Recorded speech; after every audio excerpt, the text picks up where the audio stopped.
But speaking about one thing. Okay. What's the one thing? Going back to you saying sticking to one thing, you don't exactly do that.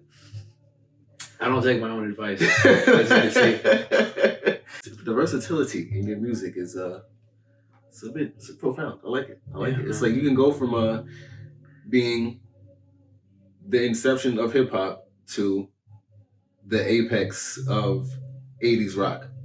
Mm-hmm. And it's like that's some range. Yeah, and I want to thank family growing up because of that.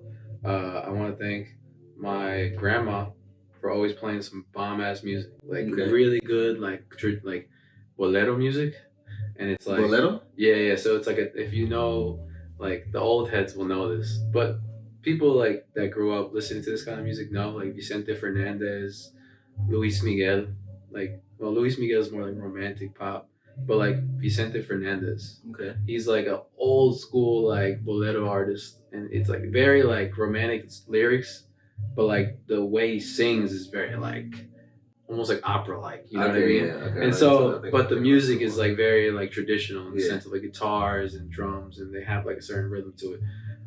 So that I listened to a lot growing up. My grandma loved to play music like that. Los Panchos, it's like other groups like that from like, we're talking like 50s, 40s, 60s. So I listened to them. So that, you can tell I wasn't like just exposed to one type of music. I had cousins that were like at the time in their 20s, and I was like growing up as like 5 years old, 6, whatever. And they were bumping like 50 Cent. They were bumping G Unit. They were bumping like Biggie. They were bumping like the Lox. They were bumping like all the New York artists at the time. They were big at that time, like Jay-Z, and so I heard all that. You get exposed to the cultures, and then on top of that, I was listening to like what my parents grew up listening to, which was a lot of 80s music, which was like Michael Jackson, it was like Donna Summers, it was like, you know what I mean, like, and stuff like that. And then on my own, I found other music, you know. So I was always you mix all that up, and you get what I have and what I make. So I can't say that I go out in the day and I say I'm gonna make an 80s rock music, an 80s rock pop song. I just go out and like whatever's being played at that moment, whether it's something I made or someone like is playing for me, I'm just channeling whatever energy I feel is right and fits that song.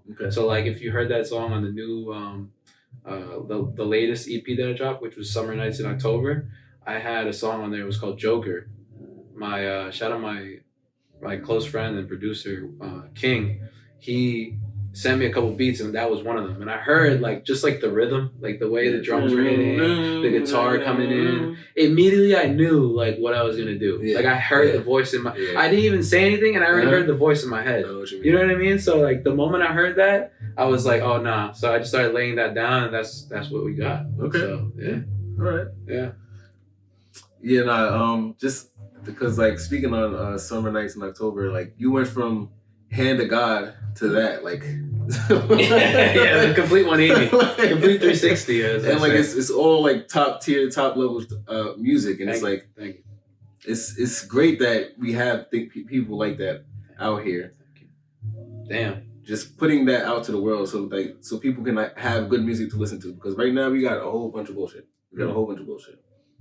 Yeah, I think again that goes to like, you know, just my, you know, J6 and South Shore and the guys there and everyone around me, like you, everyone that I know, like from Finesse, Swad, everyone, like they were all, Swad. Yo, shout out Swad for real. That's my guy for real. And good man. I've been making music with homies since like 2020, I think COVID. Okay. But anyways, like I think that just goes to like what I was saying before. Like we're always trying to put quality out. Yeah. You know, at the end of the day, I don't want to just drop a random song. Yeah, exactly. Because that's fine. No. I want to know that at the end of the day, that song is either making me feel some type of way or making other people feel some type of way in a good, you know, like giving them some sort of reaction. Yeah, because you're not doing this shit for shits and giggles. No. You want people to know that.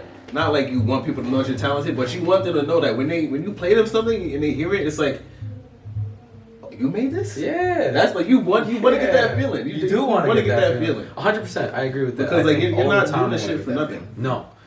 I have a few friends where I send them like unreleased music all the time. Yeah. And they're always like, yo, like if it's been a while, they're like, when am I gonna get a new song? When am I gonna get a new track? Because they're not getting nothing like that from nowhere. Yeah, and that's what they and I think if I realized that's kind of like what I like doing, making music that isn't what everyone is doing. Mm-hmm. You know what I mean? Yeah. And I continue to try and do that every time.